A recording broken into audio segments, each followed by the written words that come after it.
শান্তিতে নোবেল বিজয়ী অধ্যাপক ইউনূস ও তার সরকার কি হাসিনা সিন্ড্রোম বা আতঙ্কে ভুগছেন? আতঙ্ক না হলে দলটির কার্যক্রম নিষিদ্ধের পরও আওয়ামী লীগ সভানেত্রী শেখ হাসিনার বক্তব্য প্রচারে প্রেস সেন্সরশিপ কেন আরোপ করল? অন্তর্বর্তী সরকার প্রধান উপদেষ্টার প্রেস উইং 22শে আগস্ট হুঁশিয়ার করে দিয়েছে দেশের গণমাধ্যমগুলোকে। বলেছে, শেখ হাসিনার বক্তব্য কেউ ভবিষ্যতে প্রকাশ করলে তাৎক্ষণিক আইনি ব্যবস্থা নেওয়া হবে। যেন তেন আইন নয়, সন্ত্রাস বিরোধী আইনের মতো কালো আইনের ভয় দেখাচ্ছে।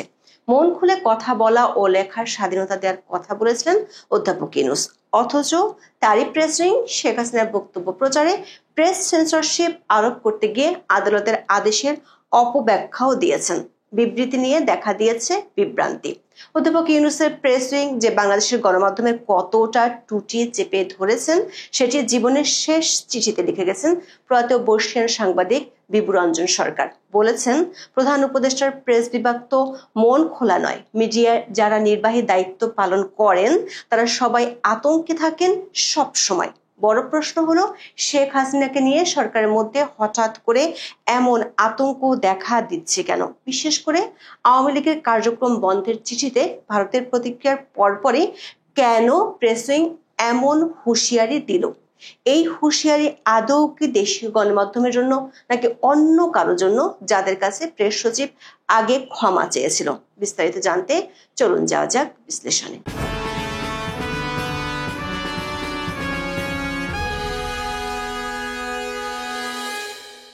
22শে আগস্ট প্রধান উপদেষ্টা মোহাম্মদ ইউনূসের প্রেস উইং একটি লম্বা বিবৃতি দিয়েছে, যার পরতে পরতে আছে সংবাদ মাধ্যমের বিরুদ্ধে হুঁশিয়ারি।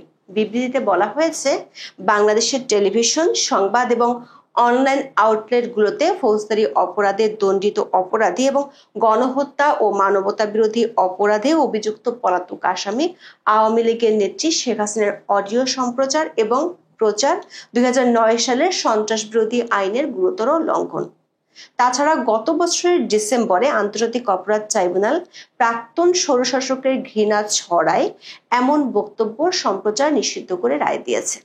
দর্শক, গত বছরের 5ই ডিসেম্বর শেখ হাসিনার সব ধরনের বিদ্বেষমূলক বক্তব্য গণমাধ্যম ও সামাজিক যোগাযোগ মাধ্যমে প্রচারে নিষেধাজ্ঞা দেয় আন্তর্জাতিক অপরাধ ট্রাইব্যুনাল।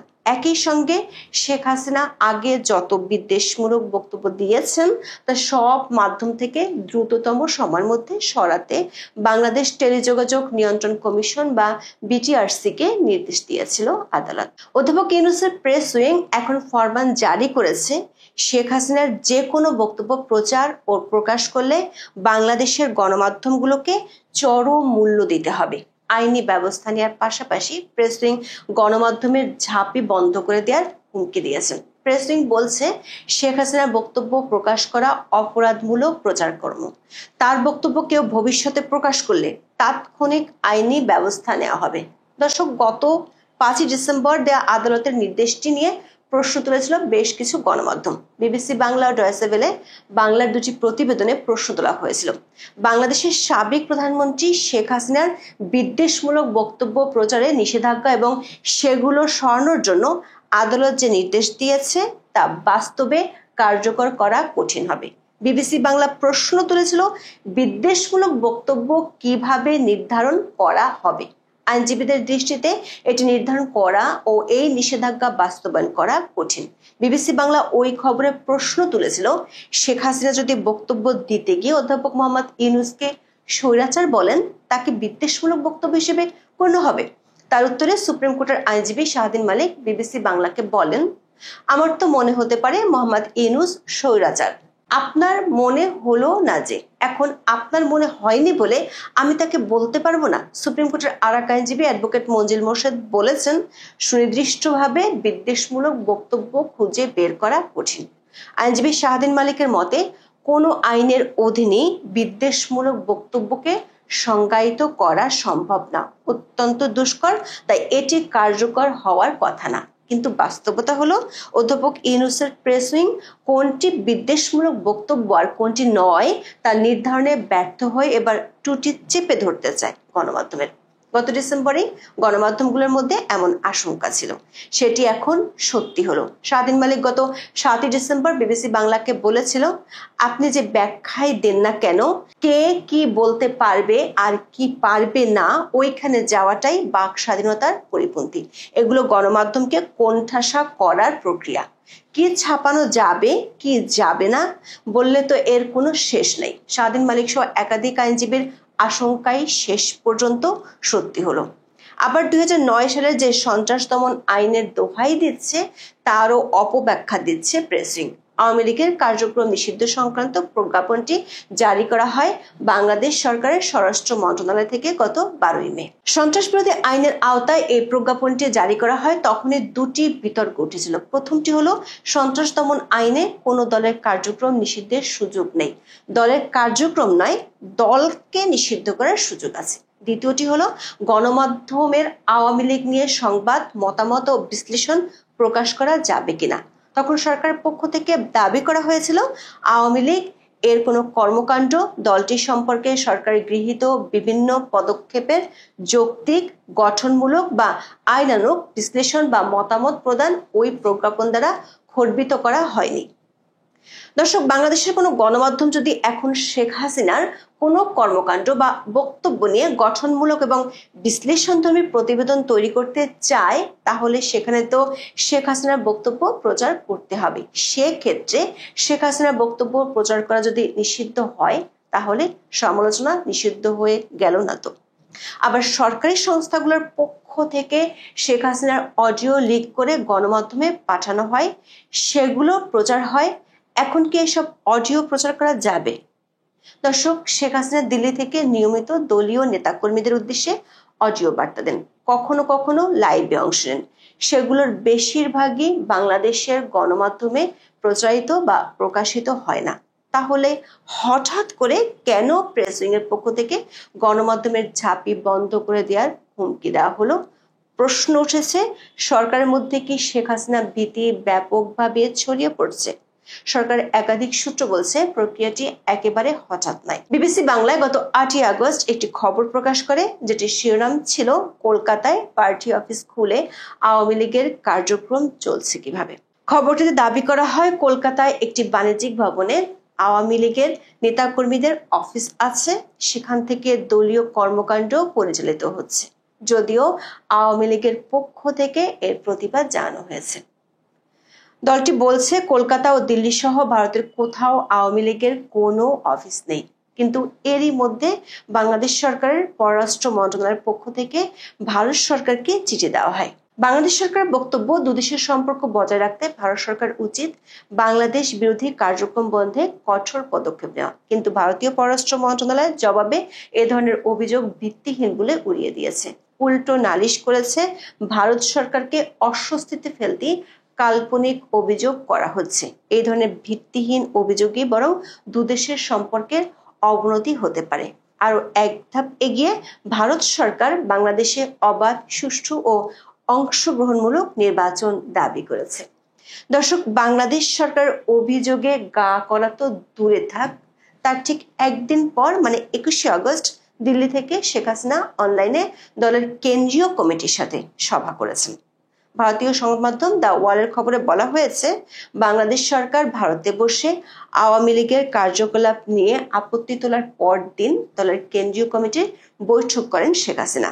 দেশ ছাড়ার পর দলের সাথে প্রথম কেন্দ্রীয় কমিটির সাথে বৈঠক করেছেন। সরকারের ভিতরে থাকা আরেকটি সরকার মনে করছে, দিল্লিতে বসে শেখ হাসিনা দল গোছাচ্ছেন।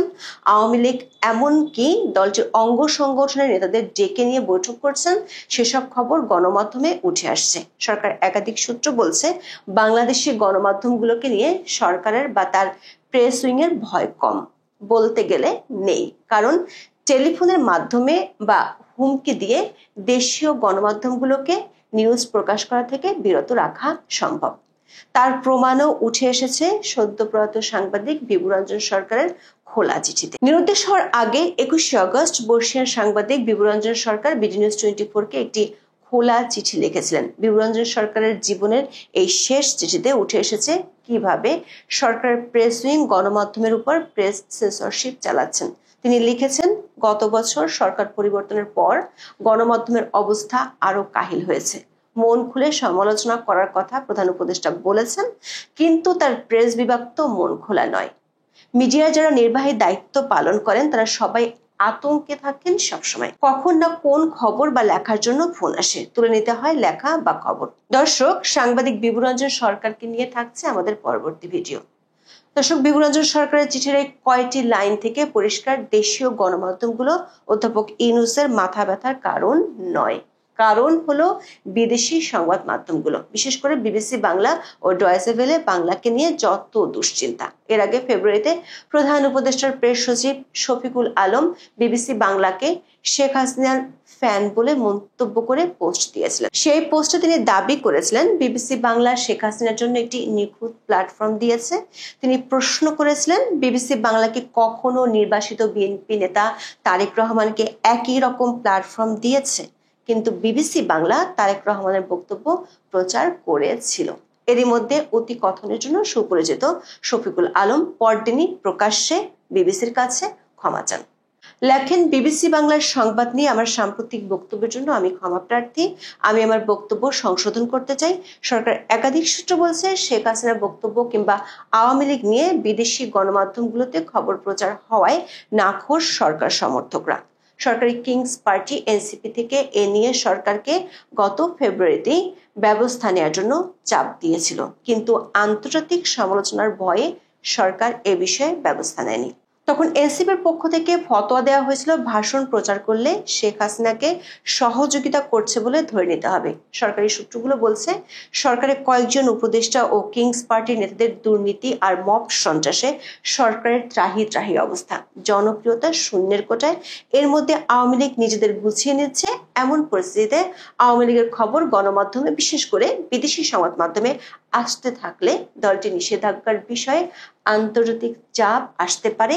এরই মধ্যে আওয়ামী লীগের পক্ষ থেকে লন্ডনে ডাউটি স্ট্রিট চেম্বারের দুজন আইনজীবী দলটি নিষেধাজ্ঞার বিষয়ে পদক্ষেপ নিতে জাতিসংঘের 3টি সংস্থাকে চিঠি দিয়েছে। সরকার বুঝতে পারছে অনলাইন ও সংবাদ মাধ্যমে আওয়ামী লীগকে ঠেকানো কঠিন হবে। এ কারণে প্রেস উইং এর পক্ষ থেকে গণমাধ্যমকে ঝাঁপি বন্ধের হুমকি দিয়ে রেখেছে। প্রশ্ন হলো, এর আগে সাংবাদিকদের নামে দেদারসে হত্যা মামলা দিয়ে প্রেস অ্যাক্রিডিটেশন কার্ড বাতিল করে সাংবাদিকদের চাকরি খাইয়েও তেমন বিশেষ সুবিধা করতে পারেনি সরকারের প্রেস উইং।